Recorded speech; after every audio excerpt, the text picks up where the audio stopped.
नमस्कार दोस्तों, स्वागत है मेरी YouTube चैनल में। मैं आज आपको मातृ पितृ भक्त श्रवण कुमार के बारे में बताऊंगा। इस वीडियो देखने से पहले मेरी चैनल को लाइक, शेयर और सब्सक्राइब कर लीजिए और कमेंट्स बॉक्स में जय श्री राम, जय हनुमान, जय सीताराम और मातृ पितृ भक्त श्रवण कुमार अवश्य लिखिए।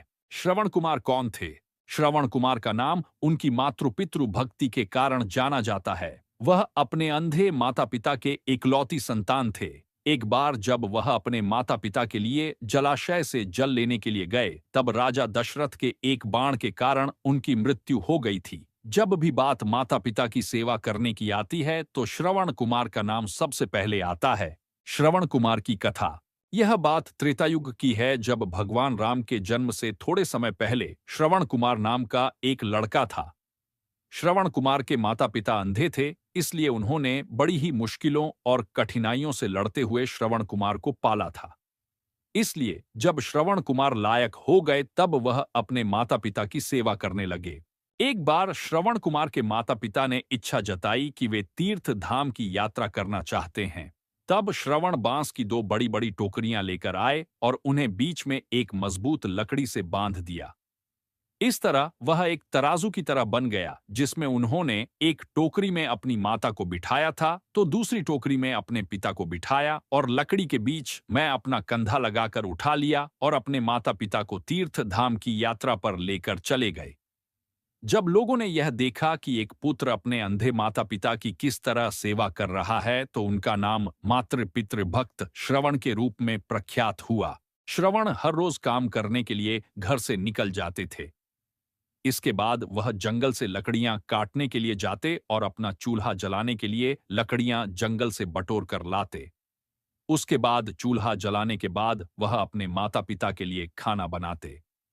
श्रवण इतनी मेहनत करते देख उनके माता पिता हमेशा यह सोचते थे कि वह कब इस उलझन से मुक्त हो पाएंगे। श्रवण की माता घर के काम करने के लिए श्रवण को मना करती, लेकिन फिर भी श्रवण कुमार अपना कर्तव्य मानकर घर और बाहर का हर काम स्वयं करते थे। श्रवण कुमार की मृत्यु कैसे हुई थी? एक रोज श्रवण कुमार खाना बना रहे थे, तब उनके माता पिता ने उनसे कहा कि उन्हें प्यास लगी है। अपने माता पिता की प्यास बुझाने के लिए श्रवण कुमार नजदीकी जलाशय से जल लेने के लिए चल पड़ते हैं। जब श्रवण जलाशय से जल भर रहे थे, तब उनके बर्तन से ऐसी आवाज निकल रही थी जैसे कोई जानवर पानी पी रहा हो। ठीक उसी समय अयोध्या नगरी के राजा दशरथ शिकार के लिए जंगल में आए हुए थे। राजा दशरथ के पास शब्दभेदी बाण चलाने की कला थी, जिसमें वह केवल ध्वनि सुनकर अपने बाण को निशाने पर मार सकते थे। श्रवण कुमार पानी भर रहे थे। उनके बर्तन से निकलने वाली ध्वनि जब दशरथ ने सुनी तो उन्होंने सोचा कि वह कोई पशु है जो कि जल पी रहा है। यही सोचकर राजा दशरथ ने उस ध्वनि की तरफ अपना बाण छोड़ दिया। जब वह बाण श्रवण कुमार के शरीर पर लगा तो उन्होंने जोर से चिल्लाया। श्रवण कुमार के चिल्लाने की आवाज सुनकर राजा दशरथ को आभास हुआ कि उन्होंने किसी मनुष्य पर बाण चला दिया है।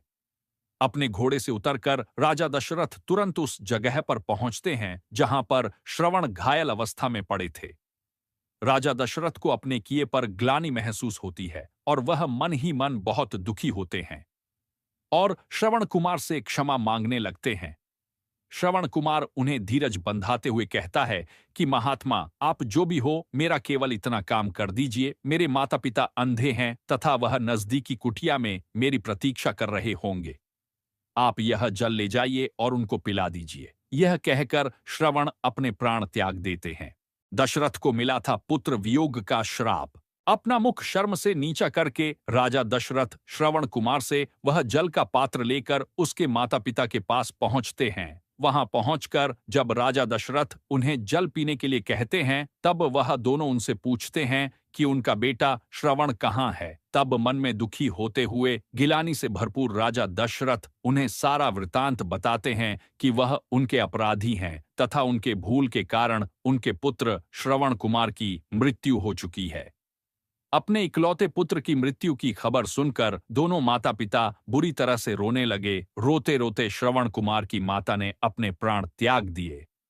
तब श्रवण के पिता ने राजा दशरथ से कहा, हे राजन, तुम्हारे एक भूल के कारण मेरे पूरे परिवार का विनाश हो गया। पहले मेरा पुत्र मारा गया और अब मेरी पत्नी ने भी प्राण त्याग दिए, तो अब मैं भी अपने प्राण त्यागने जा रहा हूँ। इसलिए मैं तुझे श्राप देता हूँ कि जिस तरह आज मैंने अपने पुत्र के वियोग में अपने प्राण त्यागे हैं, उसी तरह तू भी भविष्य में एक दिन अपने पुत्र के वियोग में प्राण त्याग देगा। राजा दशरथ को यह श्राप देते हुए श्रवण के पिता भी अपने प्राण त्याग देते हैं। उसके बाद मैं दुख और ग्लानि से भरे हुए राजा दशरथ उन तीनों का अंतिम संस्कार करते हैं। इसकी जैसी मेरी नेक्स्ट रसप्रद वीडियो देखने के लिए मेरी चैनल को लाइक, शेयर और सब्सक्राइब कर लीजिए और कमेंट्स बॉक्स में मात्र पितृभक्त श्रवण अवश्य लिखिए।